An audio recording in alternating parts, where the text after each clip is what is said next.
अयोध्या नगरी में अपार खुशियां मनाई जा रही। बोले नित्य नव मंगल मोद बधाई। लेकिन ये सत्य है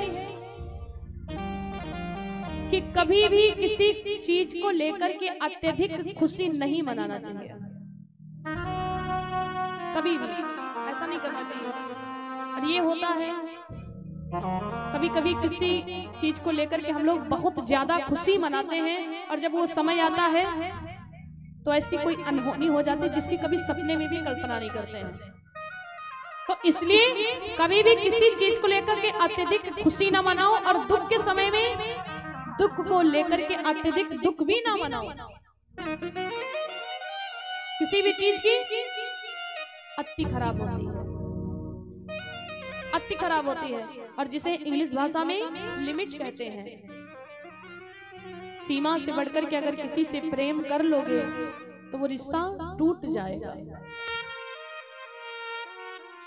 जैसा कि बाबा लिखते, बोले जहाँ दिन ब्याह राम घर आए नित्य नव मंगल मोद बधाई। जिस दिन से भगवान विवाह करके आते हैं ना, अपार खुशियां अयोध्या नगरी में मनाई जा रही। लेकिन एक दिन के बाद हुआ क्या? जिस चीज के जीवन में महाराज दशरथ ने कभी भी कल्पना नहीं किया वो हो गया। बैठे थे महाराज दशरथ जी और हुआ क्या, अब महाराज का चौथापन आ गया है। सभी लोग थोड़ा सा शांति का परिचय बना करके रखें। देखिए जब चौथापन आता है तो पहले से ही हमको संकेत मिलना लगता है, हमारी आंखों से कम दिखाई पड़े। जब चौथापन आ जाता तो आंखों से कम दिखाई पड़ने लगता है, कानों से कम सुनाई पड़ता है, हाथ पैर ज्यादा काम नहीं करते हैं। हाथ पैर ज्यादा काम ना करें और जब ऐसी कंडीशन हो जाए तो समझ लेना कि भगवान के घर से नोटिस आना चालू हो गई है, अब जाने की तैयारी बना लो। और ये भी होता है कि जो कपड़े हम लोगों के जब जवान होते तब हो जाते हैं, वो कपड़ा जब वृद्धावस्था में पहुंच जाते हैं तो ढीले पड़ जाते हैं, उतना शरीर नहीं बचता है, शरीर ढल जाता है। अभी तक महाराज दशरथ जी के सर पे जो मुकुट था ना वो तो बिल्कुल सटा हुआ था, लेकिन जब महाराज का चौथापन आ गया तो वो सर का मुकुट, जब थोड़ा शरीर डाउन हो गया ना तो सर का मुकुट लगा हुआ वो टेढ़ा हो गया। ये भी होता है। क्यों टेढ़ा हुआ? क्योंकि चौथापन आ गया, अब बूढ़े हो गए हैं। और जब मुकुट महाराज दशरथ जी सीधा करने लगे, फिर सीधा किया, फिर टेढ़ा हो गया, फिर सीधा किया, फिर टेढ़ा हो गया। तो महाराज दशरथ जी ने कहा एक मंत्री से, भैया महल को जाओ और दर्पण को लेकर के आओ। दर्पण माने शीशा। बोले तुम शीशा को लेकर के आओ और मैं देख करके लगाता हूं कि ये क्यों नहीं रुक रहा है। और दर्पण तो वो मंत्री लेने के लिए गया। देखिए पहले कभी कभी दर्पण देखा जाता था, पहले के लोग कभी कभी शीशा देखते थे, कभी कभी दर्पण देखते थे, लेकिन आजकल जमाने में इतना शीशा देखते हैं भगवान, माताएं जानती हैं। सुबह उठती तो सबसे पहले शीशा, कुछ लगा तो नहीं मुझ में, दोपहर में भी शीशा, सोने के समय भी शीशा, रात दिन शीशा। और बहुत लोग तो अपने पर्स में इतना बड़ा सा शीशा रखे भी रहती हैं कि कहीं अगर कुछ देखना हुआ, मुख में कुछ लग गया। और यहाँ तक मैंने देखा है जो नई नई बहुएं होती, जिनका विवाह हो जाता ना, विवाह के बाद में जो नई नई बहुएं होती जब मेकअप करती हैं, मेकअप करने के बाद में शीशा में अपना मुंह बनाए बनाए के देखती हैं कि देखिए अच्छे लगेंगे कि नहीं अच्छे लगेंगे। मान लीजिए किसी के सामने हमने मुंह बना दिया अजीब सा, और वो देखें तो अच्छा ना लगे, तो इसलिए पहले से हम उसकी आइडिया ले लें। एक वो शीशा है। और दूसरे बोले हमारा जो मन होता है ना, ये मन भी दर्पण ही होता है। वो शीशा तो खूब देखते हो, रात दिन देखते हो, लेकिन कभी कभी अपने मन रूपी दर्पण को भी देख लिया करो कि इसमें कोई बुराई तो नहीं है, इसमें कोई गंदगी तो नहीं है। उस शीशा में देख करके मुख पे कोई गंदगी होती तो साफ कर देते हो। जैसे कि वो शीशा सत्य बोलता है, वैसे कभी कभी अपने मन रूपी दर्पण को भी देख लिया करो कि इसमें कोई अगर गंदगी हुई तो वो भी हम साफ करें। तोरा मन दर्पण कहे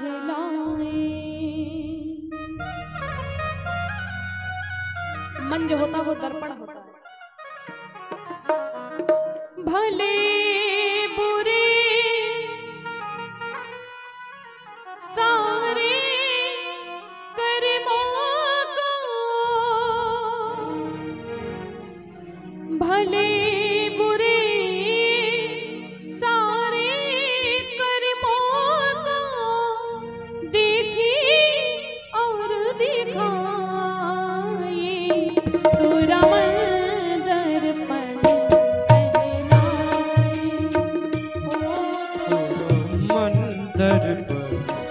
कहलाए, तो रमण दर्पण कहलाए। बड़ा ही ये दिव्य लिख देते हैं।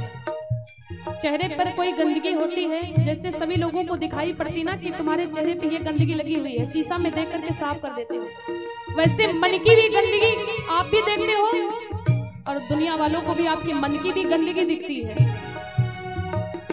भले बुरे सारे कर्मों को, भले बुरे सारे कर्मों को देखे और दिखाए तो रमण दर्पण कहलाए, ओ तो रमण दर्पण कहलाए।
सुख की बंदिर दुख की काट मन सबे का आधार मन से कोई बात छिपे ना मन के नैन हजार रे प्राणी मन के नैन हजार जग से चाहे भागल कोई जग से चाहे भागल कोई मन से भाग न पाई तोरा मंदिर तोरा मन तर कहलाए भले बुरे सारे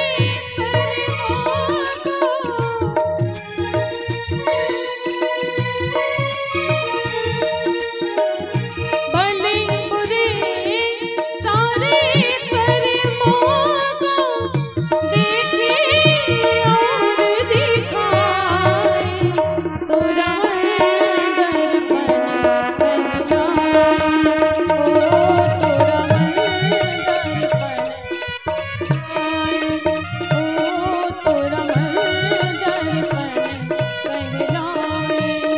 ओ तोरा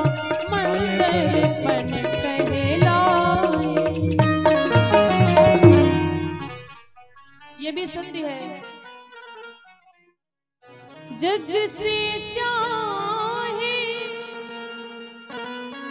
पागल कोई मन से भाग न पाए तोरा मन दर्पण कहलाए। तो वो दर्पण तो रोज देखते हो, कभी कभी मन रूपी दर्पण को भी देख लिया करो। और दुनिया में ये भी सत्य है, अगर सबसे ज्यादा कुछ सत्य बोलता है तो वो दर्पण, तो चाहे वो मन रूपी दर्पण हो और चाहे देखने वाला दर्पण हो। अगर शीशा में आप अपना चेहरा देखते हो तो गोरे ही दिखाई पड़ोगे, काले हो तो काले ही दिखाई पड़ोगे, चेहरे पर कुछ लगा है तो वैसा ही दिखाई पड़ोगे। क्योंकि शीशा जो होता, दर्पण होता, वो कभी भी असत्य नहीं बोलता है। और महाराज दशरथ जी मानो इसलिए दर्पण को मंगाए हैं। ये संकेत मिलता है कि वो तन रूपी दर्पण को भी देखेंगे और मन रूपी भी दर्पण को देख लेंगे। शीशा को जब देखते महाराज दशरथ, मंत्री ने शीशा सामने किया, सीधा किया, फिर टेढ़ा हो गया। लेकिन महाराज दशरथ ने देखा क्या, जब मुकुट को सीधा करने लगे तो देखे कि कुछ बाल पक गए हैं, मेरे सर के कुछ बाल पक गए हैं। देखिए जवान जब कोई होता है, आजकल की तो बात छोड़ो, आजकल छोटे छोटे बच्चों के भी बाल पक जाते हैं। जब दशरथ ने देखा कि मेरे बाल पक गए तो दशरथ जी को बड़ी शर्मिंदगी महसूस हुई अपने ऊपर। क्यों? सोचते मैं एक राजा हूं और देखो मेरे सर के बाल पक गए, मेरे आंखों से कम दिखाई पड़ने लगा, कानों से कम सुनाई पड़ने लगा, फिर भी मैं राजगद्दी पर बैठा हूं, ये शोभा नहीं देती है। अब मैं बूढ़ा हो गया हूं, अब इस गद्दी पर राम को बैठना चाहिए, अब ये मेरे सर का मुकुट राम के सर पे होना चाहिए, क्योंकि अब मेरा चौथापन आ गया है। गांव में भी होता है, जो बेटा प्रधानी का इलेक्शन लड़ता है और जब वही धीरे धीरे करके बूढ़ा हो जाता है पिता, और जब बूढ़ा हो जाता है तो उसका बेटा इलेक्शन लड़ना चालू कर देता है। और यहीं से थोड़ा सा कथा मुड़ती है राम वनवास की तरफ। मानो दर्पण को देखना ही महाराज दशरथ का ये एक कारण बन गया। और दशरथ जी सोचने लगे कि मेरे सर के बाल पक गए हैं और इस पन में मुझे राम जी को राजा बना देना चाहिए और मुझे केवल भगवान का भजन करना चाहिए। और दशरथ जी तुरंत गए गुरु वशिष्ठ जी के पास में और कहते, गुरुदेव एक मैंने बात देखा। आज क्या? बोले अगर आपकी इच्छा हो तो आप अपने पोथी पत्रा में विचार करके बताइए कि अगर कल हम राम को राजा बनाए तो उचित रहेगा कि नहीं उचित रहेगा। मुहूर्त देख लीजिए, जैसे कोई शुभ काम करते हो आप लोग भी खूब विचरवाते हो, तो वो मुहूर्त शुभ रहेगी कि नहीं रहेगी जब मेरे राम राजा बनेंगे। तो गुरुदेव ने कहा बेग विलंब न करियो नृप, साजीव सब समाज, सुदिन सुमंगल तबहि जब राम होई जुगराज। गुरुदेव ने तो बड़ी विचित्र बात कह दी। दशरथ तो उनसे पूछते हो कि राम को कल राजा बनाएंगे, वो घड़ी शुभ रहेगी कि नहीं रहेगी, लेकिन तुम मुझे बताओ वो कौन सी ऐसी घड़ी है जो महाराज दशरथ के महलों में अयोध्या में राम के आने के बाद में शुभ नहीं है। बोले सुदिन सुमंगल तबहि जब राम होई जुगराज, तुम जब राम को राजा बना दो ना वही घड़ी शुभ है। इसमें पूछने की क्या बात है। दशरथ जी बड़े प्रसन्न हुए और पूरी नगर में ये बात ऐलान करवा दी कि कल प्रातः काल मेरा पुत्र राम राजा बनेगा। और जब पूरे अयोध्या वासियों को पता चला ना, तो सभी माताओं के घर पे घी के दीपक जल रहे हैं, कलश जल रहे हैं, रंगोलियां बनाई गई और पूरी अयोध्या एक दुल्हन के तरीके से सजा दी गई कि कल मेरे राम राजा बनेंगे। लेकिन कभी कभी जो ना सोचो, सपने में भी ना सोचो, वो हो जाता है। इधर जैसे राम के राजा बनने की बात से अयोध्या खुशियों से जगमगा रही, तुरंत देवता लोग मन में सोचने लगे कि अगर कल राम राजा बन गए तो फिर वन कौन जाएगा, फिर वन कौन जाएगा। और अगर भगवान वन नहीं जाएंगे तो रावण का वध कैसे होगा, यानी जितने भी कार्य हैं वो अधूरे रह जाएंगे। सबरी का उद्धार कैसे होगा, क्योंकि माता सबरी भी तो भगवान का इंतजार कर रही है। लेकिन देवता लोग सोचने लगे ये बात पूरे नगर में फैल गई है, कितनी जल्दी हम क्या करें। तुरंत माता सरस्वती के पास में गए और कहने लगे मैया आप ही कुछ करो, अयोध्या में जाकर के किसी की जिह्वा पर विराजमान हो जाओ और ये आपको काम करना कि किसी प्रकार से कल राम राजा ना बने बल्कि कल राम वन को जाए। अब यहाँ पर इतनी खुशी का माहौल और माता सरस्वती कहने लगी भैया जब वैसी कोई बात आ गई तो मेरे ऊपर दे दिया गया। और माता सरस्वती गई हैं, जाकर के देखती हैं कि पूरी अयोध्या में ऐसा कौन व्यक्ति है जो राम के विपक्ष में बोल सकता है। क्यों? जो राम का बैरी होगा, जो राम का विपक्ष में बोलेगा वही तो कहेगा कि वनवास राम बन जाए, राजा ना बने। यहाँ पर इतने बैठे हैं, यहाँ पर अगर किसी से पूछ लिया जाए कि 22 जनवरी को मेरे राम जी आए कि ना आए, तो कौन कह देगा कि ना आए? कोई कहेगा? कोई राम का बैरी नहीं है, सभी के राम हैं, राम सभी के हैं। और अयोध्या नगरी में मैया गई हैं, पूरे अयोध्या वासियों में जाकर के एक एक बच्चे के मस्तिष्क को देख लिया कि ये राम के विपक्ष में बोल सकता कि नहीं बोल सकता है।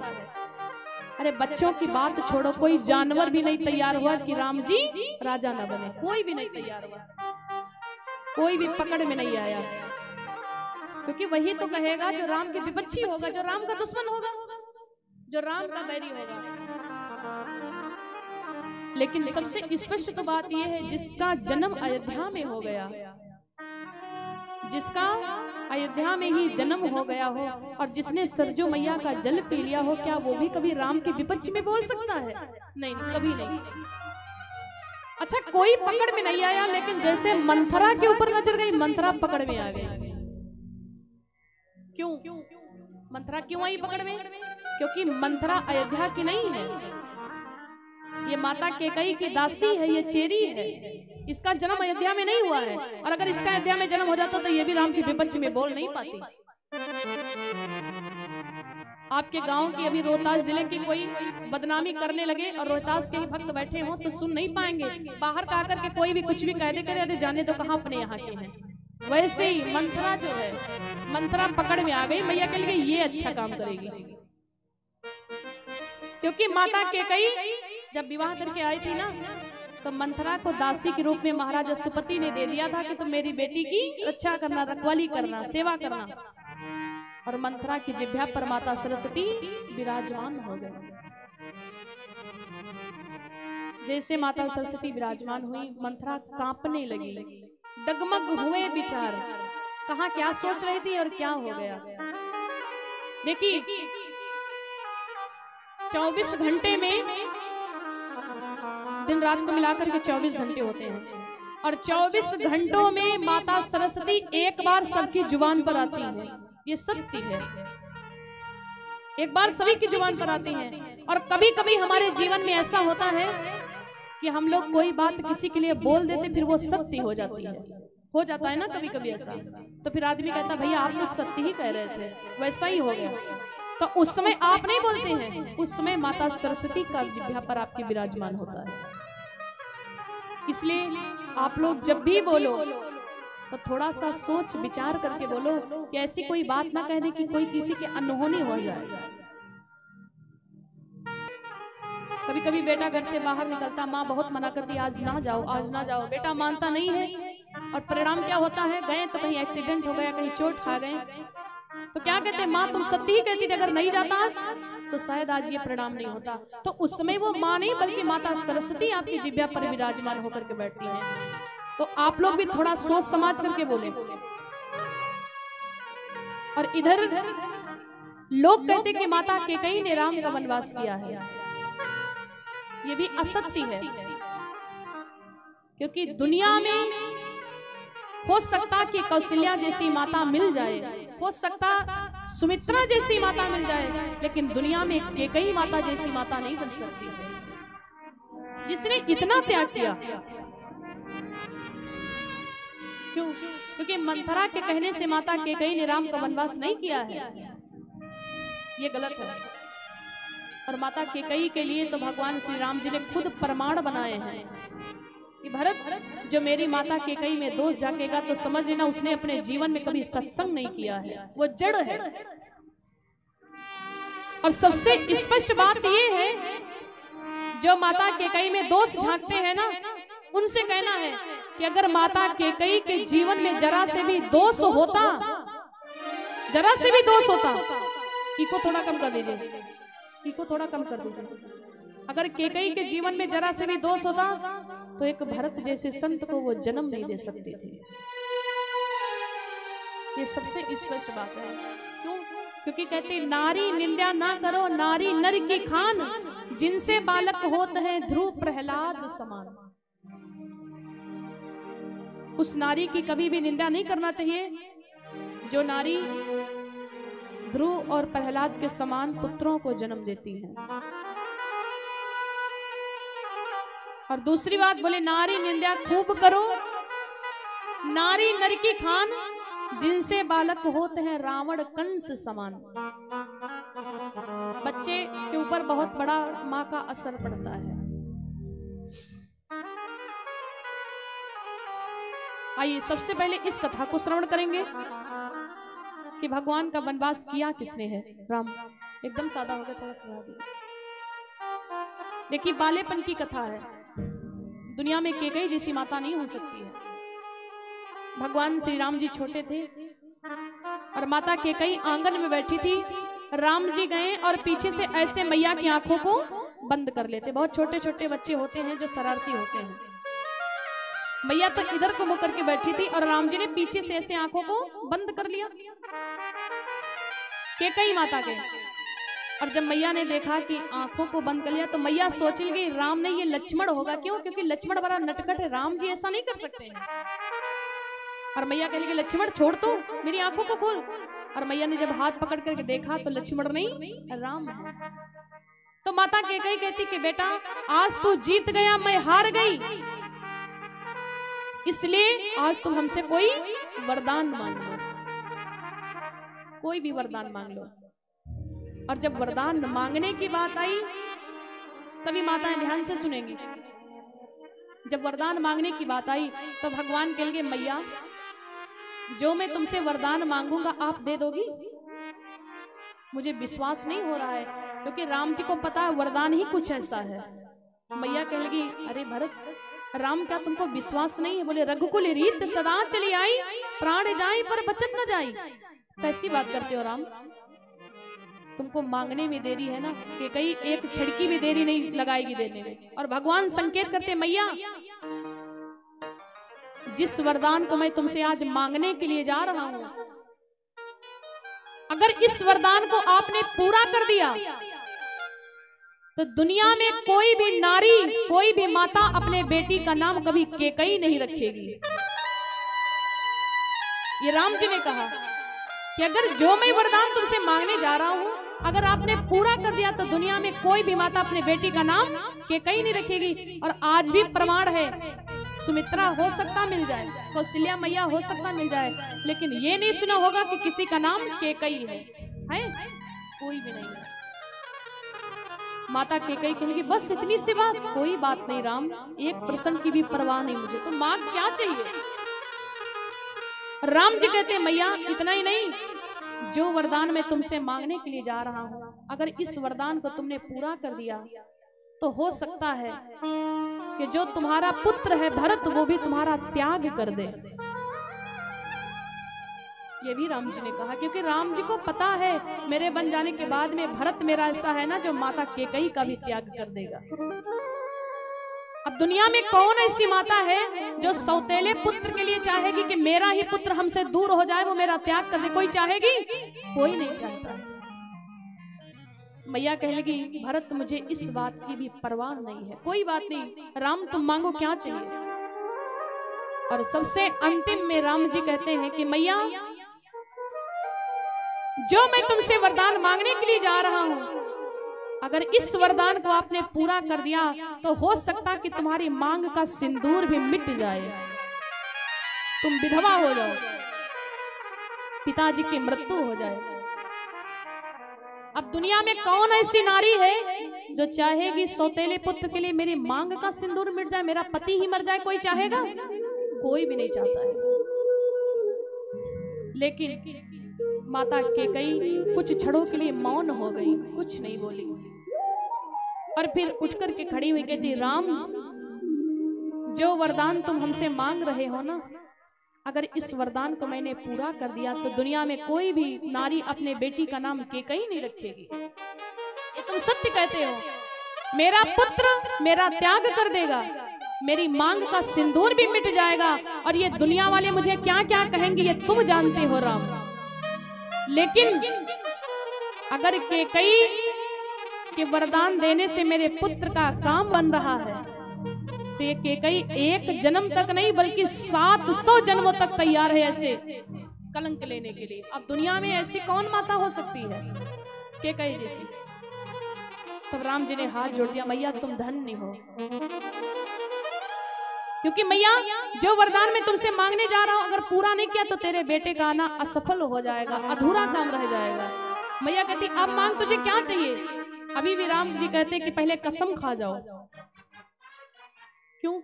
राम जी को भी पता अगर कसम खा गई तो फिर वही बात आ जाएगी, रघुकुल रीत सदा चली आई, प्राण जाई पर बचन न जाई। माता केकई ने कसम खा लिया कि राम तू मांग तुझे क्या चाहिए। और जब कसम खा लिया तो भगवान कहते मैया राज करने जब अवसर आए, राज करने जब अवसर आए, राज करने जब अवसर आए, राज करने जब अवसर आए, राज करने जब अवसर आए, राज करने जब अवसर आए। हे मैया जब मेरा राजा बनने का समय आए ना तो पिताजी से मेरे लिए तब दे हो बनवास पठाए, तब दे हो बनवास पठाए।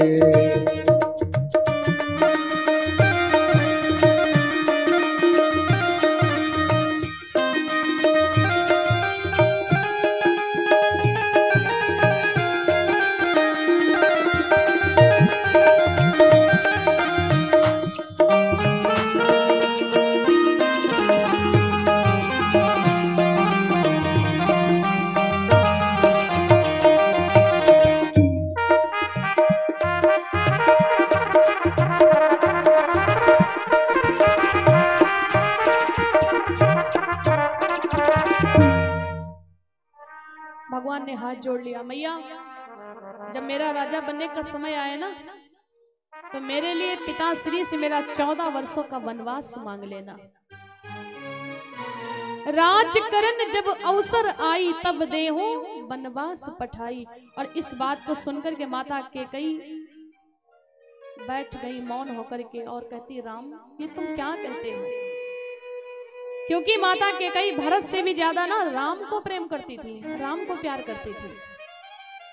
और माता कैकेयी कहती है, ठीक है राम, मैं आज तुमको वचन देती हूँ कि जब तुम्हारा राजा बनने का समय आएगा तो मैं तुम्हारा 14 वर्षों का वनवास कर दूंगी।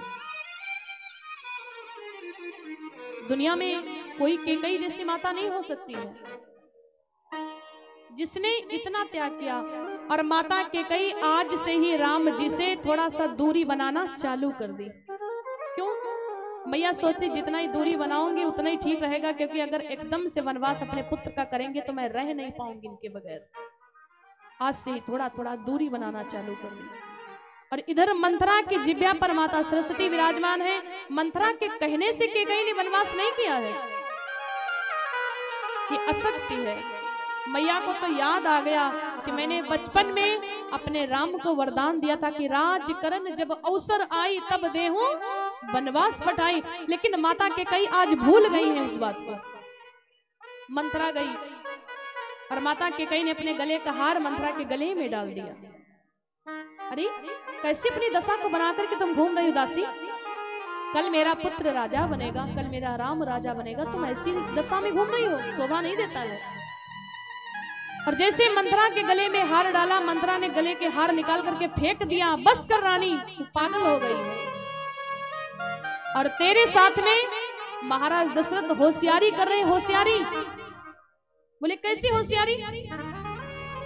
बोले तो भी छोटी है ना, मैंने तुझको बचपन से लाला पाला है, मैंने तेरी सेवा किया है, मैं तेरे स्वभाव से वाकिफ हूं, मैं समझती हूं। और यहाँ पर मंथरा ने कम से कम 1000 सौतनों के बारे में कथा सुना दी माता कैकेयी को। कहती महाराज दशरथ तेरे से छल कर रहे हैं, क्यों? बोले अगर तुझसे प्रेम करते तो तेरे बेटा को राजा बनाते। तो किस घोर नींद में सोई है रानी? अगर तुमसे प्रेम करते तो तुम्हारे भरत को राजा बनाते, और राम को राजा बना रहे तो फिर भी तुम इतनी खुश हो। और जैसे राम और भरत के बारे में ऐसे शब्द सुने, माँ को क्रोध आ गया। चल निकल यहाँ से चंडालिन, किसने तेरी मत मारी है? और जो स्वच्छ रोई की ढेरी थी बनकर चिंगारी आई है। मंथरा मुझे नहीं पता था कि तुम मेरी दासी होकर के वैसे मेरे राम के बारे में शब्द बोलोगी। और जैसे तुम दासी हो ना, मेरे महलों में दासी ही बनकर के रहो, ज्यादा अपना आदेश ना चलाओ। और जब ये बात कही तो मंथरा थोड़ा सा पीछे हट गई और कहने लगी, रानी मैं एक बात आपसे निवेदन करती हूँ, और ये भी सत्य है, क्या मेरी ऐसी गरज पड़ी है? मुझे क्या मिल जाएगा जो मैं तुमसे अपना मुख नचवाऊंगी? और रानी दोनों में कोई राजा हो, चाहे तुम्हारा पुत्र राजा बने और चाहे कौशल्या का पुत्र राजा बने, दोनों में कोई राजा हो, मैं दासी ही कहलाऊंगी। क्या गरज पड़ी ऐसी मेरी, मंथरा कहती है, जो अपना मुख नचवाऊंगी।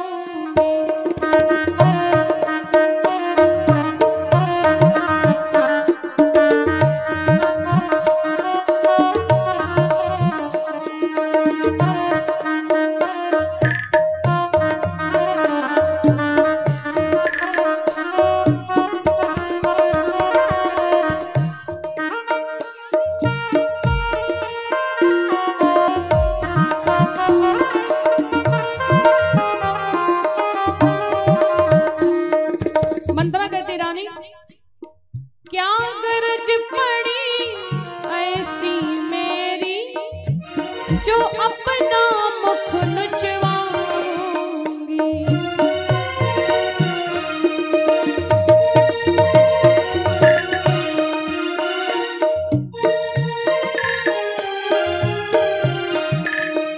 और हे रानी, दोनों में राजा हो, मैं दासी ही कहलाऊंगी।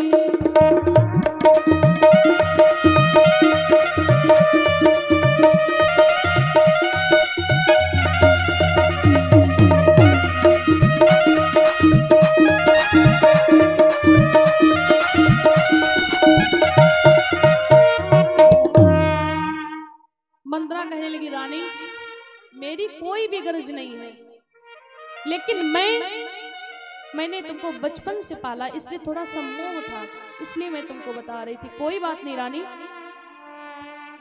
कोई भी राजा हो, चाहे तुम्हारा राम राजा बने, चाहे तुम्हारा भरत राजा बने, मैं जैसी दासी हूं ना, मैं दासी ही रहूंगी, कोई मुझे अपनी रानी नहीं बना लेगा। इस बात पर माता ने गौर किया और माता को याद आ गया कि अरे मैंने तो अपने राम को बचपन में वचन दिया था कि राजकरण जब अवसर आई तब देहूं वनवास पठाई। मैया को बात याद आ गई और मैया सोच लगी, अगर मैं आज अपने पुत्र का वनवास नहीं करूंगी तो आज तक जो मेरे रघुकुल में कलंक नहीं लगा है वो कलंक लग जाएगा। लोग क्या कहेंगे कि कई ने राम को वचन दिया फिर पूरा नहीं कर पाई। इसलिए मैया तैयार हो गई, लेकिन कहती मंथरा एक बात बता। क्या? बोले कल राम राजा बनेंगे और तुम कहती वनवास कर दे, केवल एक रात का समय बचा है, इतनी जल्दी मैं क्या करूं? और पूरी अयोध्या में ये बात भी फैल चुकी है। मंत्रा कह लगी तू पागल हो गई है। क्यों?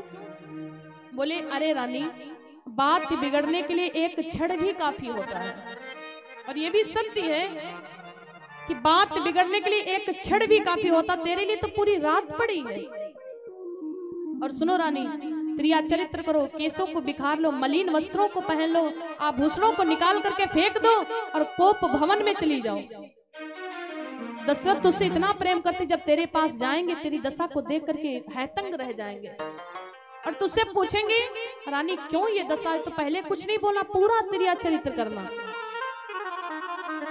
और फिर सुन, जब वरदान की बात आएगी तो 2 वरदान तेरे हैं ना, देवासुर संग्राम वाले, मांग लेना।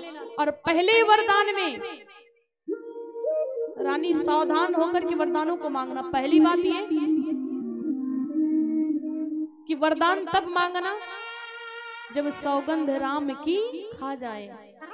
जब तक के महाराज दशरथ राम की कसम नहीं खाएंगे तब तक के वरदानों को मत मांगना, और जब राम की कसम खा जाएंगे तो फिर वही बात आ जाएगी। रघुकुल रीत सदा चली आई, रघुकुल रीत सदा चली आई, रघुकुल रीत सदा चली आई, रघुकुल रीत सदा चली आई,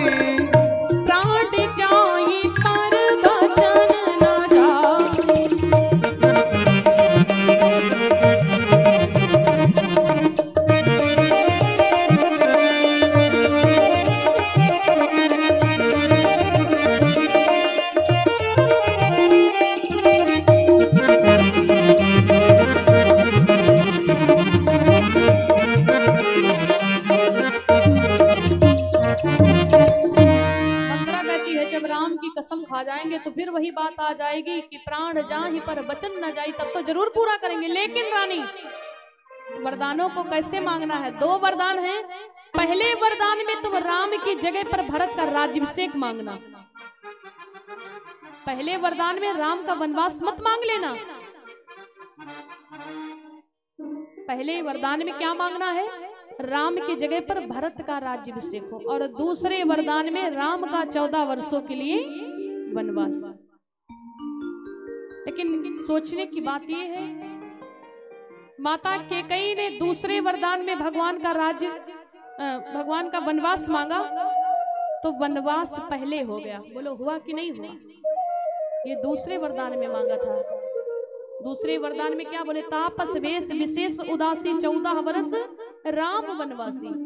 तो राम जी का वनवास पहले हो गया। माता कैकेयी अपने मलिन वस्त्रों को पहन करके, आभूषणों को फेंक करके, त्रिया चरित्र करके कोप भवन में चली गई। और इसके आगे की जो कथा है बड़ी ही करुणमयी है। महाराज दशरथ माता कैकेयी के पास में जाते हैं और कहते, रानी तुमको क्या हुआ, क्या किसी ने तुमको कोई बात कही है, जो भी कथा है।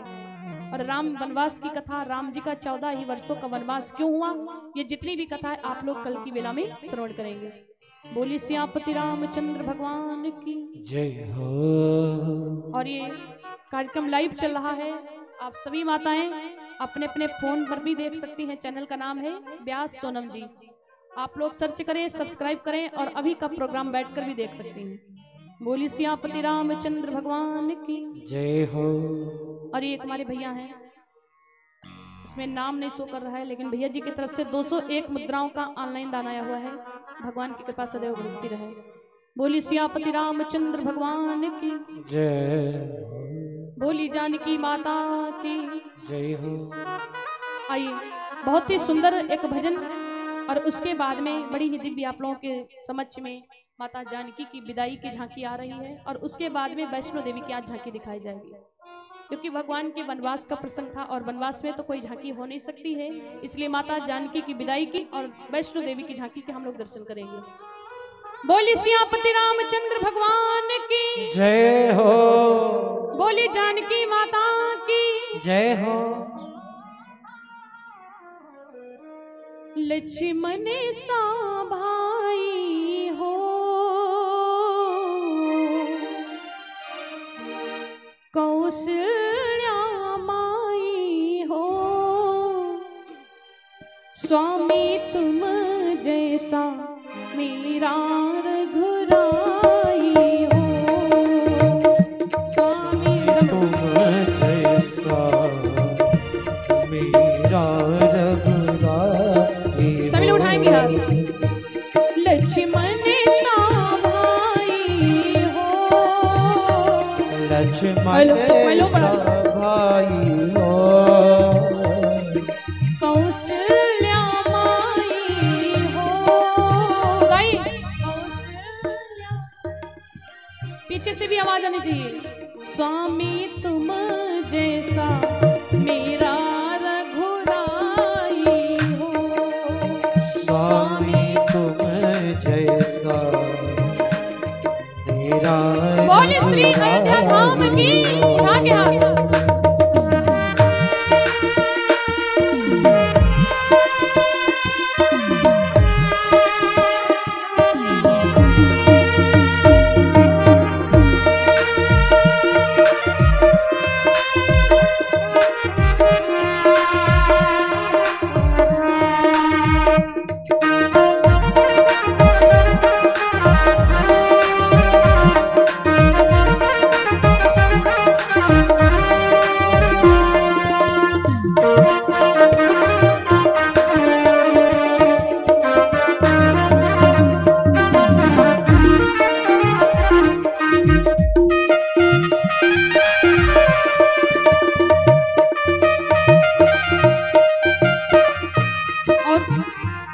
नगरी हो अयोध्या से, गाएंगे नगरी हो अयोध्या से, रघुकुल सघराना हो, रघुकुल सघराना हो, चरण हो राघव के जहाँ मेरा ठिकाना हो, शरण हो राघव के जहाँ मेरा ठिकाना हो।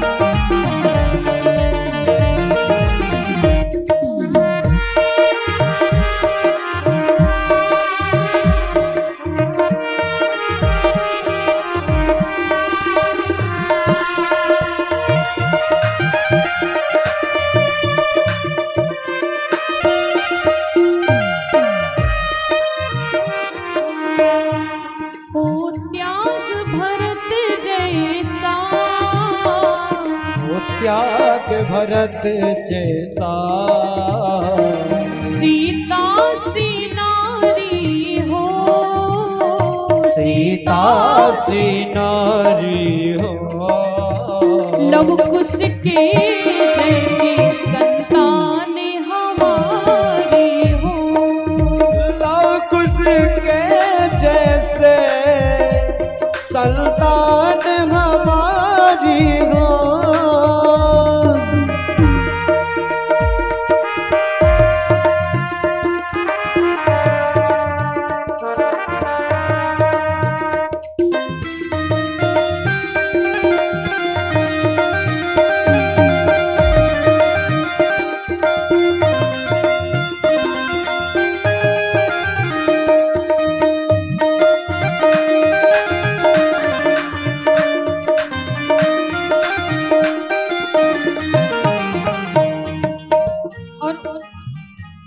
श्रद्धा श्रवण जैसी, श्रद्धा हो श्रवण जैसी। श्रवण कुमार जो थे ना, कांवर पे बिठा करके अपने माता पिता को तीर्थों के दर्शन करवा रहे थे, कांवर पे बिठा करके। और आज के भी पुत्रों का ये धर्म कहता है, नहीं कांवर पे आज के पुत्र कांवर पे नहीं ले जा सकते हैं। तो जब माता पिता वृद्धावस्था में पहुंच जाएं, चौथे अवस्था में पहुंच जाएं, तो अपनी मोटरसाइकिल पर ही बिठा करके, अपने कार में ही बिठा करके माता पिता को तीर्थ यात्राओं के दर्शन करवा दे। ये आज के भी पुत्रों का धर्म कहता है। और आजकल के जो भी बेटे चौथेपन में अपने माता पिता को मोटरसाइकिल पर बैठा करके, कार पे बिठा करके तीर्थ यात्राओं के दर्शन करवाते ना, तो वो श्रवण कुमार से कम नहीं है। श्रद्धा श्रवण जैसी, श्रद्धा हो श्रवण जैसे। सबरी सी भांति हो, सबरी सी हनुमत के जैसी निष्ठा और शांति हो। हनुमत के जैसी निष्ठा और शांति हो।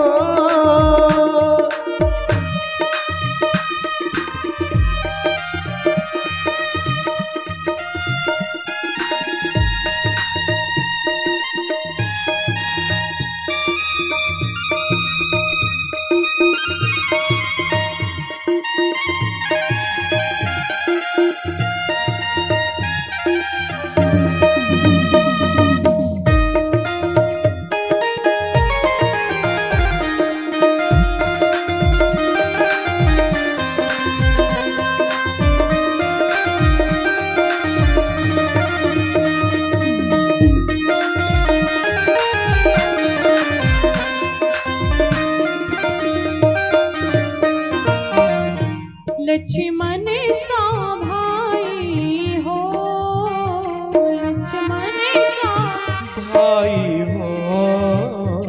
कौशल्या माई हो, कौशल्या माई हो। स्वामी तुम जैसा मेरा रघुराज। सभी लोग उठाएंगे। स्वामी तुम जैसा मेरा रघुराई हो। और एक लाइन हनुमान जी के लिए गाएंगे कि जो खेल गए प्राणों पे, जो खेल गए प्राणों पे, जो खेल गए प्राणों पे, जो खेल गए प्राणों पे, श्री राम के लिए। तो एक बार तो हाथ उठा दो मेरे हनुमान के लिए। एक बार सभी लोग हनुमान जी के लिए बिल्कुल सीधे उठाएंगे हाथ। बीच में हमारी दो माताएं कुर्सी पर बैठी, माता जी थोड़ा उनको भी बता दो। हाँ, सभी लोग उठाएंगे हाथ बिल्कुल सीधे और कहेंगे क्या? एक बार तो, एक बार तो, ओ एक बार तो हाथ उठा दो मेरे हनुमान के लिए। ओ एक बार तो हाथ उठा हनुमान के लिए।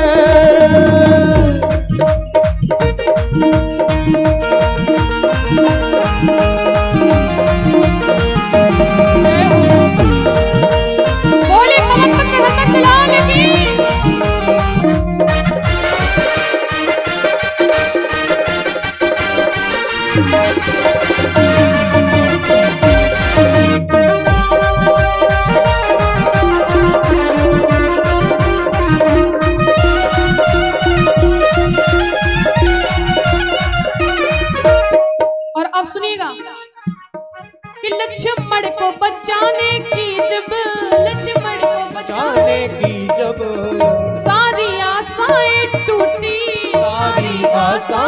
टूटे। तो पवन वेग से जाकर ले आए संजीवन बूटी। तो पवन वेग से जाकर ले आए संजीवन बूटी। देखिए जब लक्ष्मण जी को शक्ति बाण लगा और हनुमान जी द्रोणागिर पर्वत पर बूटी लेने के लिए गए। अब हनुमान जी को क्या पता कि संजीवनी बूटी कौन सी है, वहां पर तो 1000 बूटियां थी।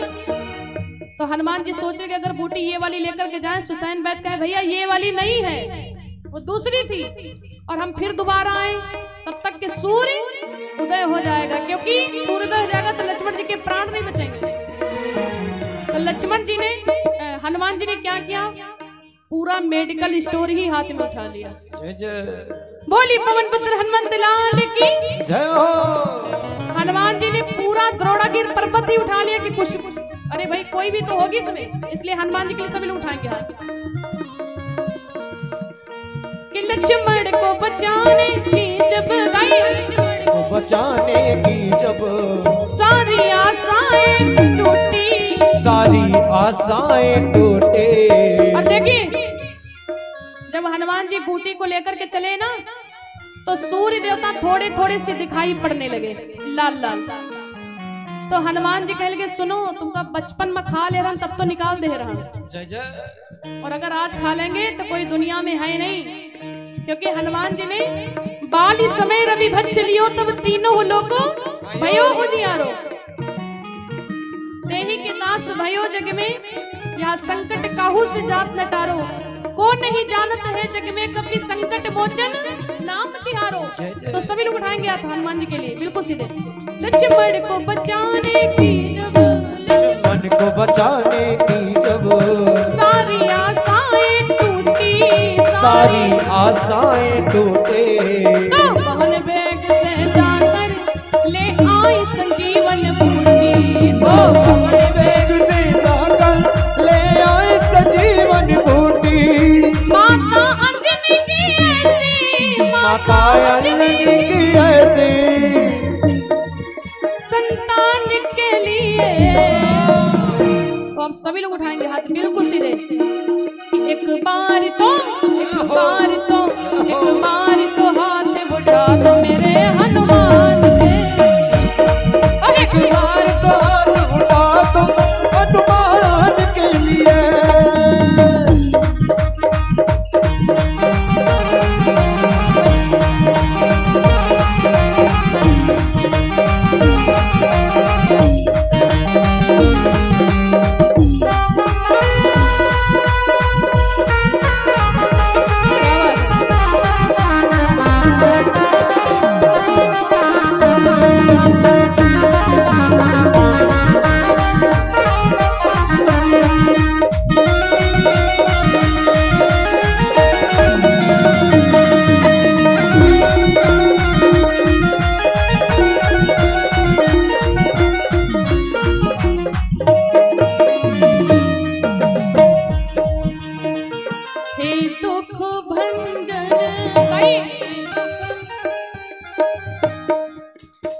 दुख को हरने वाले कौन है? हनुमान जी। वीर बजरंगी हनुमान जी, क्योंकि माता जानकी ने वरदान दिया, बोले अष्ट सिद्धि नौ निधि के दाता असवर दीन जानकी माता।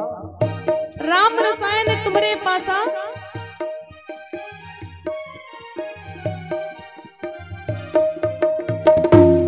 बोली श्यामपति रामचंद्र भगवान की जय हो।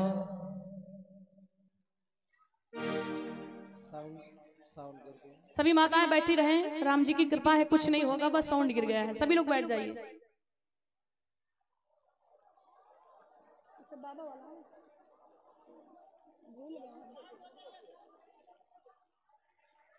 सभी लोग बैठ जाएं। आइए 2 लाइन भजन गाते हैं और उसके बाद में बड़ी दिव्य झांकी आ रही है। कोई दिक्कत नहीं, भगवान की कृपा कुछ भी नहीं हो सकता है। और ये हमारे बीच में कुछ दानदाताओं के नाम है। बसंत कुमार भैया जी की तरफ से 101 मुद्राओं का ऑनलाइन दान आया हुआ है। आनंद कुमार 101 मुद्राओं का ऑनलाइन दान आया हुआ है। और गुप्त दान 101 मुद्राएं ऑनलाइन दान। भगवान की कृपा सदैव बरसती रहे। बोलिए सच्चिदानंद भगवान की। आइए, आज सुबह जैसे कि हमारे बाबा जी गए थे और बहुत ही बड़ा ही बाबा का भाव है, बड़े ही अनन्य भक्त हैं भगवान के, भेंट करने के लिए गए और इतने सुंदर सुंदर बाबा ने भजन भी सुनाए हम लोगों को। तो आइए बाबा का ही लिखा हुआ भजन हम लोग 2 लाइन गाते हैं और उसके बाद में फिर भगवान की पावन झांकी के दर्शन करेंगे। बोलिए सच्चिदानंद भगवान की जय हो। थोड़ा ऊंचा कर दो, थोड़ा ऊंचा कर दो।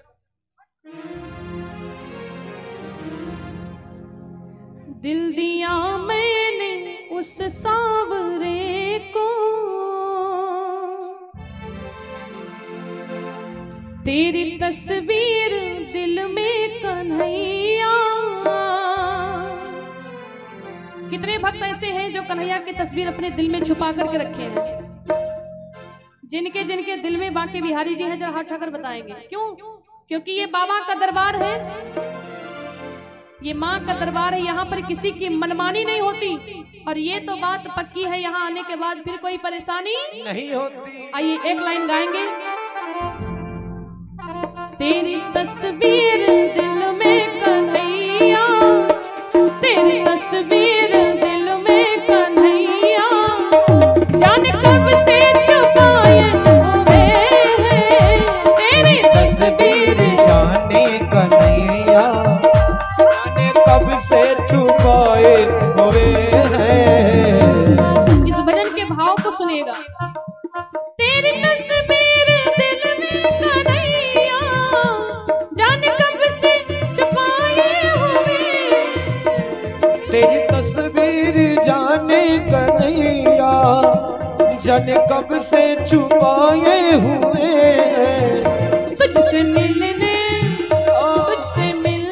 की लेकर तमन्ना, तुझसे मिलने की लेकर तमन्ना, हम भी दर तेरे आए हुए हैं। तुझसे मिलने की लेकर तमन्ना, हम भी दर तेरे आए हुए हैं।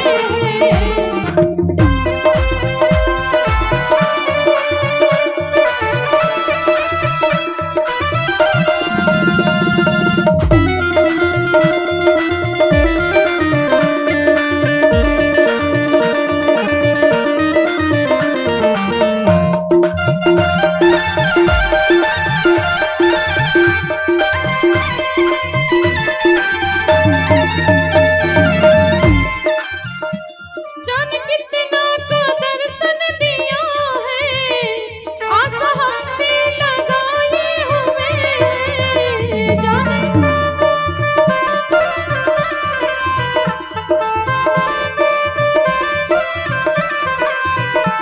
तेरी तस्वीर, तेरी तस्वीर, तेरी तस्वीर दिल में कन्हैया, हरि बोल। तेरी तस्वीर दिल में कन्हैया। अब सभी लोग उठाएंगे हाथ बिल्कुल सीधे और कहेंगे क्या?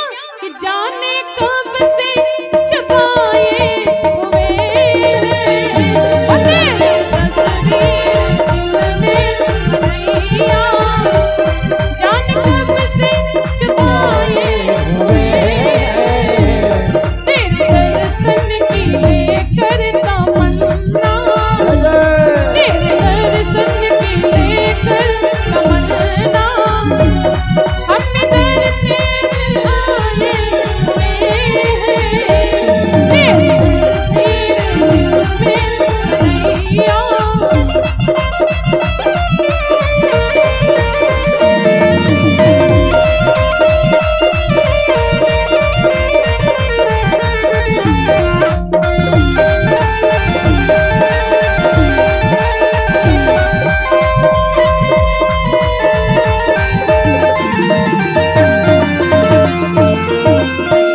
और मैं चाहूंगी एक बार आप सभी मेरे बाबा के लिए ताली बजाएंगे, क्योंकि ये बाबा ने ही भजन ये हमको लिख करके दिया है जो बैठे हैं।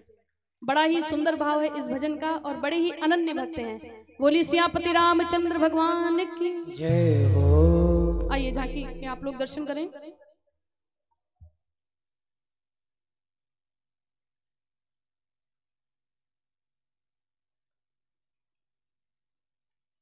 और ये एक माता जी की तरफ से माता जानकी की विदाई में 101 मुद्राएं एवं वस्त्रदान आए हुए हैं। भगवान की कृपा से बरसती रहे।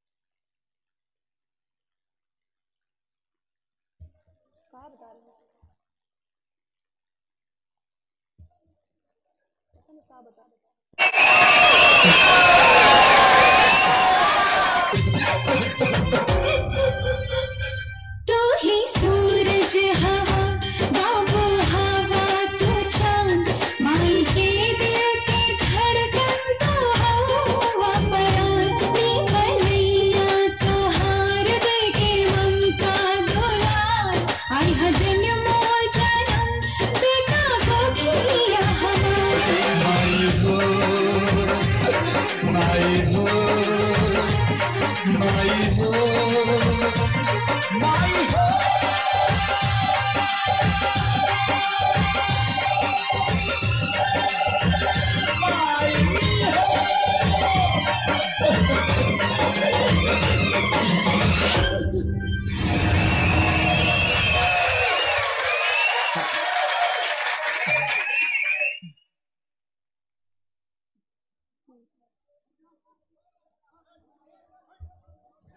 श्री राम श्री राम बोली सियापति रामचंद्र भगवान की जय हो, बोली जानकी मैया की जय हो, बोली वैष्णो माता की जय हो, बोली जन्म देने वाली मैया की जय हो। आइए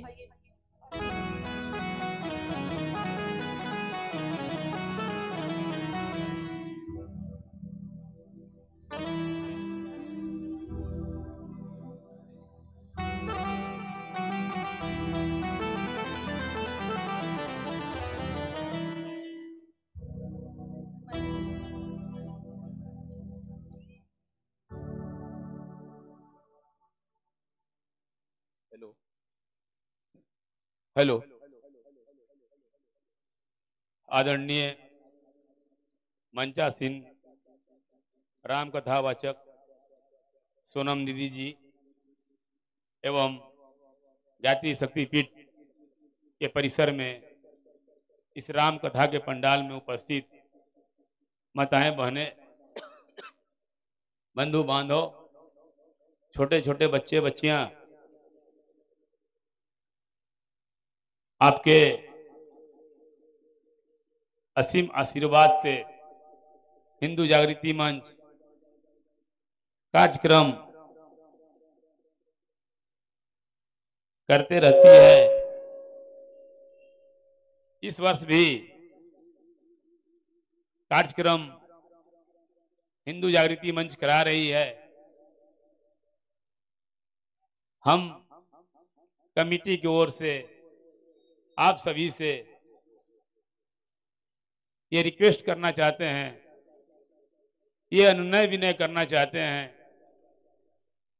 कि भंडारा के लिए आप सबों से जो बन सके कृपया भंडारी पूर्णमासी यादव और सुनील कुमार शर्मा आला जी के पास या हमारे मंच के कोषाध्यक्ष सुशील कुमार गुप्ता जी, ये तीनों व्यक्ति से संपर्क करके अपना जो भी आप अनुदान देना चाहते हैं दे सकते हैं।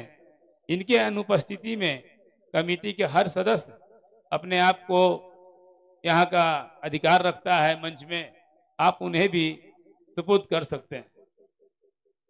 अब आरती के लिए मैं बुलाना चाहूंगा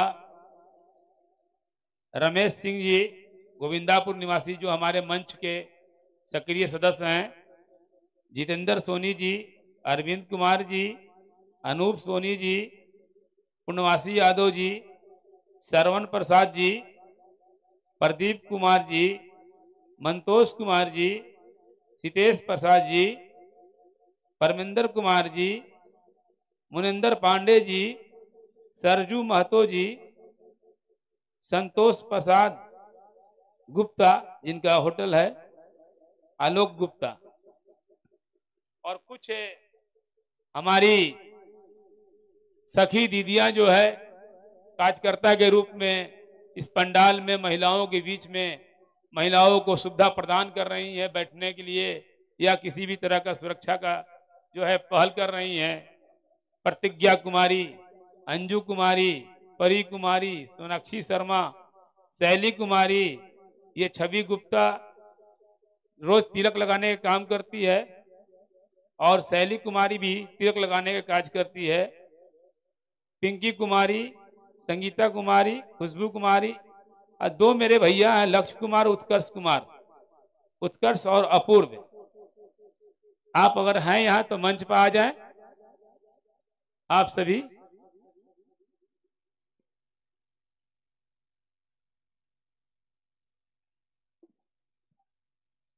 सौरभ, सौरभ भैया तिलक लगाते हैं।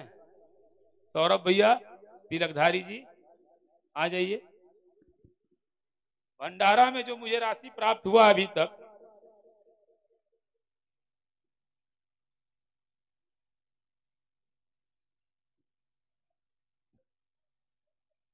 आज जो यह प्रसाद वितरण हो रहा है, यह प्रसाद, आप सब एक साइड हो जाइए, एक साइड हो जाइए। झांकी जो है वो बैठने दीजिए, एक साइड होकर उधर उस साइड में, चाहे इधर आ जाओ किधर, दोनों साइड में हो जाओ। आप लोग नीचे रुकिए, आप लोग अभी नीचे रुकिए, यहीं पर रुकिएगा। आइए यहीं रहिए, एक बार में मिल जाएगा, 1 by 1।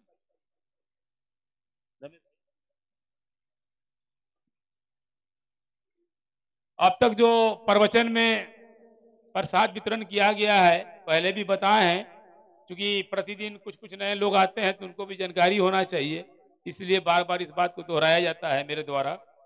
अनिल कुमार शर्मा जी जो होंडा एजेंसी के मालिक थे, प्रथम दिन उनके द्वारा था, दूसरे दिन कामता यादव जी के द्वारा था, तीसरा दिन जो है कृष्णा प्रसाद मामा जी के सुपुत्र बड़े वाले संजय गुप्ता जी की तरफ से था, चौथा दिन जो है गोपाल जी के साथ था, पांचवा दिन स्वर्णकार संघ तरफ से था, छठा दिन सीताराम प्रजापति उनके सुपुत्र परमानंद प्रजापति जी के द्वारा था, उसके अगले दिन जो है विशंबर नाथ गुप्ता जी जो स्वर्गीय सखीचंद सिंह शाह जी के सुपुत्र हैं उनके द्वारा था। आज जो है गुप्त प्रसाद है, वो किसी के द्वारा जो अपना पॉकेट खर्च काट करके, युवा पीढ़ी जो तरुण है अभी, वो अपने पॉकेट का खर्च काट करके आज का यह महाप्रसाद वितरण कर रहे हैं। हम चाहेंगे कि उनके लिए आप लोग ताली जोरदार बजाइए, इतना तो हौसला रखें। जय श्री राम, शांति बनाए रखिए। कल जो है राजेश जी सीमेंट दुकान जो श्री शिव प्रसाद साहू जी के सुपुत्र हुए, उनके द्वारा कल का ये इस प्रवचन का प्रसाद वितरण किया जाएगा। भंडारा में जो प्राप्त हुआ है अभी तक, राम नारायण शर्मा जी चावल 51 किलो, दीनदयाल पाठक जी के द्वारा 15 केजी चावल, जो ये दोनों बसकटिया के हैं, रोहतास से हैं संजय प्रसाद मालिक जो 25 केजी चावल दिए हैं, और आलू दिए हैं 50 केजी। विष्णु फल दुकान मटर 1 बैग, आलू 1 बैग, टमाटर 2 कैरेट, मूली 20 केजी। पटखौलिया से राजेश प्रसाद श्री प्रसाद साहू जी के सबूत चावल 1 क्विंटल, आलू 50 केजी। रमेश सिंह जी चावल 51 केजी। अमित कुमार सिंह जी चावल 15 केजी। श्रवण प्रसाद चावल दुकान 2100 रुपये नगद। हृदया चौधरी चावल 21 केजी। शांति कराई। दीपेंद्र गुप्ता चावल सुंदरगंज निवासी चावल 51 केजी।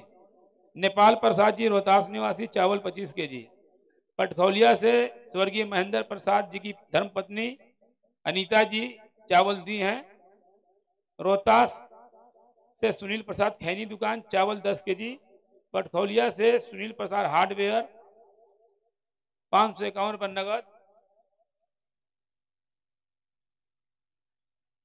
राजनाथ उराव जी ये पहाड़ पर है घर इनका 50 केजी चावल। पटखौलिया श्रीकांत पांडे जी चावल। Brahmadev Kashyap ji 1 gas cylinder. विनोद प्रसाद गुप्ता जी रोहतास से चावल। बाजार में इनका संध्या इलेक्ट्रिक है उनके द्वारा मिला है। राजा राम चौधरी सम्मान दिए हैं, राजा चौधरी सम्मान दिए हैं, ये स्वर्गीय अशोक चौधरी जी के सुपुत्र हुए रोहतास के। 5,000 रुपये नगद दिए हैं भंडारा में। दाऊद नगर से यहाँ आकर के सीमा पांडे जी दाल दिए हैं 21 kg। पटखौलिया भगवती प्रसाद जी के सुपुत्र दिए हैं भंडारा में। रोहतास उत्तम कश्यप, सोनू कश्यप दोनों भाई मिल करके आलू 2 बोरा, मटर एक बोरा दिए हैं। उचैला पटखौलिया से परमानंद प्रजापति गजरा 50 kg। उचैला से ललन कुमार डीलर चावल 51 kg। बसकटिया से नागेश्वर सिंह चावल 11 kg। अनिल पाठक चावल 11 kg। प्रमोद प्रजापति चावल 5 kg। सीतेश प्रसाद गुरुजी चावल 50 kg, आलू 50 kg। बहन रेणु देवी के द्वारा भी कुछ आया हुआ है। गुप्त दान 501 रुपया आया हुआ है। शंकर साव रोहतास निवासी 50 kg आलू, जो बाजार में घर है इनका। रोहतास बाजार से देवेंद्र प्रसाद चावल 25 kg, आलू 50 kg, दाल 5 kg। उचैला गुलाब सिंह जी चावल 40 kg। रोहतास अभिषेक कुमार गुप्ता जी चावल। रोहतास अनुज सिंह जी चावल और आलू। रोहतास जयराम सिंह जी 551 रुपये नगद। बसकटिया दीनदयाल सिंह जी चावल।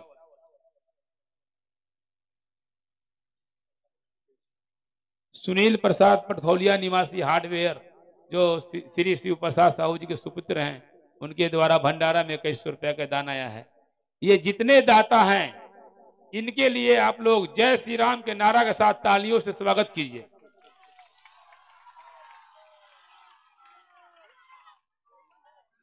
और यह जो गंगा जमुना सरस्वती का संगम हुआ है, गंगा आप हैं, सरस्वती इधर और जमुना पीछे, इस संगम में यह जो विहंगम दृश्य देखने को मिल रहा है, अगर आप भी डुबकी लगाना चाहते हैं तो 22 तारीख के भंडारा में खुल करके आप अपना तन मन धन तीनों समर्पित करने का संकल्प लें। अब अगले आने वाले 2 दिनों में आपसे जो भी 5 रुपया से लेकर के जितना आगे तक आपसे बनता है, 50 ग्राम से लेकर के जितना आगे तक बनता है, वजन में भी मैं बता दे रहा हूं, ऐसा कोई ये नहीं है कि आपको इतना देना है। आपका जो सामर्थ्य है, आपका जो भावना है, उसका हम लोग इज्जत करेंगे।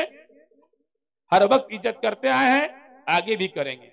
इसलिए जो बने इस संगम में आप डुबकी लगा लीजिए, ऐसा फिर मौका नहीं मिलेगा। यह मौका देखने के लिए ना मैं जीवित रहूंगा और ना यहाँ जितने उपस्थित है ये जीवित रहेंगे। इसलिए बोल रहे हैं कि 22 तारीख ऐसा दिन है, प्रभु श्री राम का जन्म उसी मुहूर्त में हुआ था। जो मुहूर्त उस दिन है 12:20 में, उसी मुहूर्त में जन्म हुआ था। और इसीलिए उसी मुहूर्त में उनका मंदिर का जो है गृह प्रवेश किया जा रहा है। ऐसा दिन नहीं मिलेगा। एक अनाज एक कण भंडारा का खा लीजिएगा तो समझिए कि अमृत के समान आप खा रहे हैं। वो विष नहीं है, अमृत पान कर रहे हैं। इसलिए सभी लोगों से, छोटे बच्चे बड़े बच्चे जो भी हमारे हैं, सबसे हम आग्रह करते हैं कि इस डुबकी लगा लीजिए संगम में। और अब आरती का समय हो गया है। हम अपने कार्यकर्ता को और जो हमारी दीदी सहेली है कार्यकर्ता के रूप में यहाँ से आरती सबसे कराना है। और हमारी आरती करके आप लोग नीचे उतरते जाइए, ठीक ना। चलिए धन्यवाद। फिर अगले दिन बतियाएंगे। लगता है ज्यादा कुछ बोल दिए क्या, इशारा होने लगा हमको।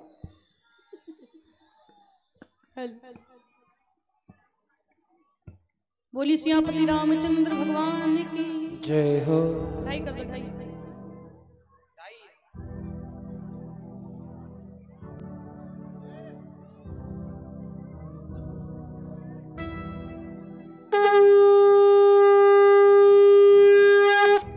और माताएं हमारी आरती करने के बाद तुरंत चली जाती है। रोज आप सभी से निवेदन है कि आरती के दर्शन करने के बाद ही आप लोग जाएं, क्योंकि कथा का फल तभी मिलता जब आप लोग आरती के दर्शन करें फिर प्रसाद लें। और 2 बच्चियां पीछे से आरती दिखाएंगे, 2 लोग आगे से, क्योंकि पीछे वाले भक्त परेशान हो जाते देखते देखते अब आए अब आए। तो 2 लोग पीछे पहुंच जाएंगे, 2 लोग आगे, 1 लोग इधर। बोली सियापति रामचंद्र भगवान की जय हो।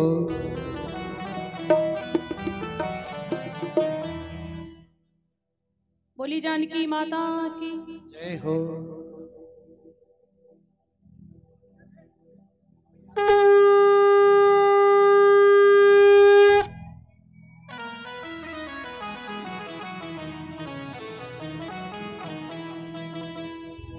आधार कार्ड मंगा रहे।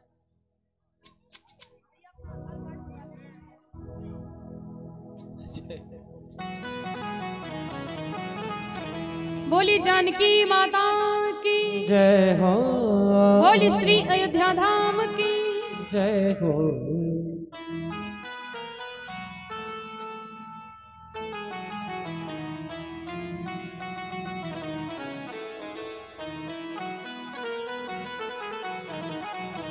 बोली दुर्गा मैया की जय हो।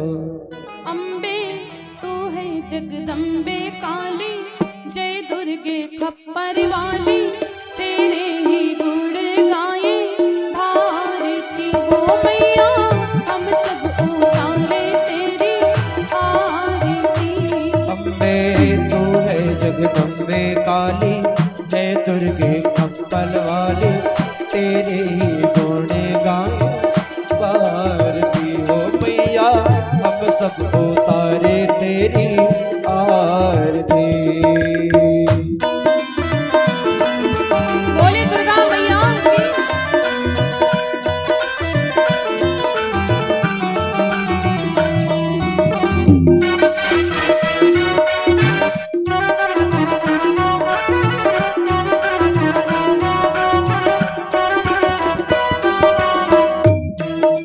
माता तेरे भक्त जनन पर भीड़ पड़ी है भारी, भीड़ पड़ी है भारी, माँ पड़ी है भारी माँ, दानों दल पर टूट पड़ो माँ, करके सिंह सवारी, करके सिंह सवारी, माँ के सिंह सवारी। सौ सौ सिंहों से तू बलशाली, अष्टभुजाओं वाली, सतियों के सते को सवारी थी। ओ मैया हम सब उतारे तेरी आरती।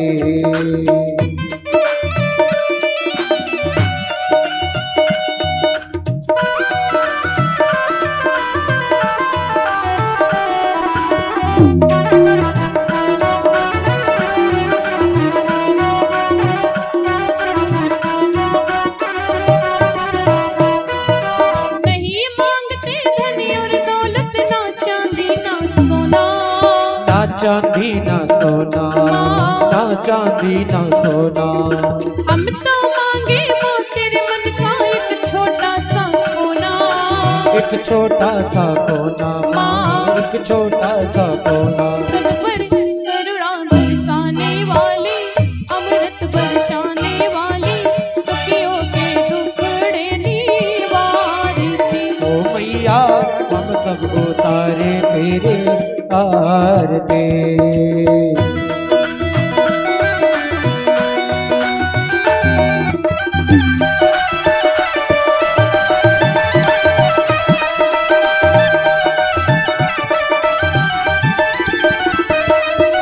माँ बेटे का है इस जग में बड़ा ही निर्मल नाता, बड़ा ही निर्मल नाता, बड़ा ही निर्मल नाता।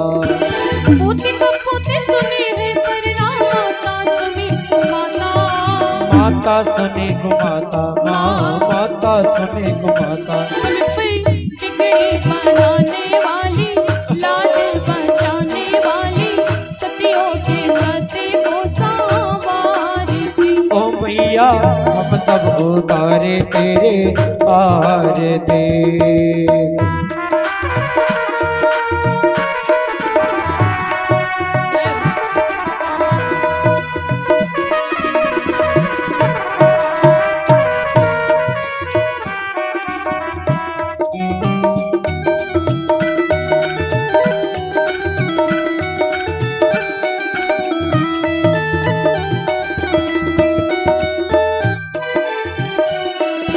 माता तेरे भक्त जनन पर भीड़ पड़ी है भारी, भीड़ पड़ी है भारी माँ, भीड़ पड़ी है भारी।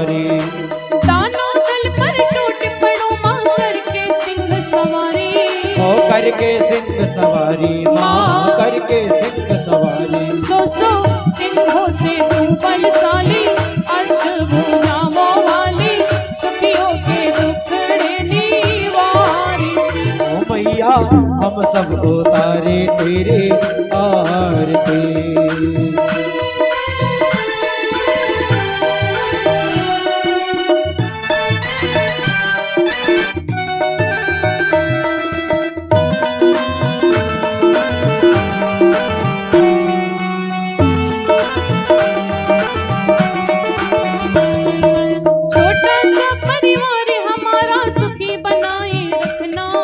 सुखी बनाए रखना माँ सुखी बनाए रखना। मेरे आंगन में खुशियों का फूल खिलाए रखना। फूल खिलाए रखना माँ फूल खिलाए रखना। सब पर करुणा दर्शाने वाली अमृत बरसाने वाली दुखियों के दुखड़े निवारी। ओ मैया हम सब उतारे तेरी आरती। ओ अम्बे तू है जगदम्बे काली जय दुर्गे ऊपर वाली तेरे ही गुण गाए। ओ मैया हम सब उतारे तेरी आरती। कर्पूर गौरम करुणावतारम संसार सारम भुजगेन्द्रहारम सदा वसंतम हृदयारविंदे भव भवानी सहितं नमामि। त्वमेव माता च पिता त्वमेव बन्धु च सखा त्वमेव विद्या द्रविणं त्वमेव त्वमेव सर्वं मम देव देव। त्वमेव सर्वं मम देव देव। त्वमेव सर्वं मम देव देव। ओम यानिकानि च पापानि जन्मान्तरकृतानि च तानि सर्वाणि नश्यन्तु प्रदक्षिणां पदे पदे जलैः शीतलीकरणं पुष्पैः देवाभिवन्दनम्। सभी भक्तजन हाथ जोड़ लेंगे और मंत्र पुष्पांजलि कर लेंगे। हरि ओम। यज्ञेन यज्ञमय जन